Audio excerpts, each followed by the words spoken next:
oras na ito, patuloy mo kami, Panginoon, na kalugdan, Panginoon, sa aming gagawin. Lord God, patuloy mo kaming samahan, Panginoon. Dahil hindi mo namin magagawa ang lahat ng ito kung hindi mo kami sasamahan. Yes, Lord. Lukuban mo kami sa iyong malabay na pakpak, Panginoon. Itago mo kami sa lilim ng iyong malabay na pakpak.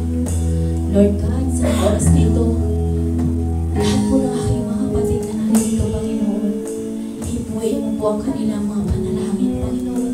Lahat po ng narito, Panginoon, ang may ginululog sa iyo, Panginoon. Tingin mo po lahat, Panginoon, ng kanilang mga panalangin. Lord God, maraming salamat, Panginoon, dahil sa hapong ito, Panginoon, hindi man po kami karapat-dapat namin patuloy mong ipinagkakalob sa amin ang mga biyaya at pagpapala namin hinihingi, Panginoon. Kaya, Lord, wala po kami ibang maitataas ko niya ang dahilan,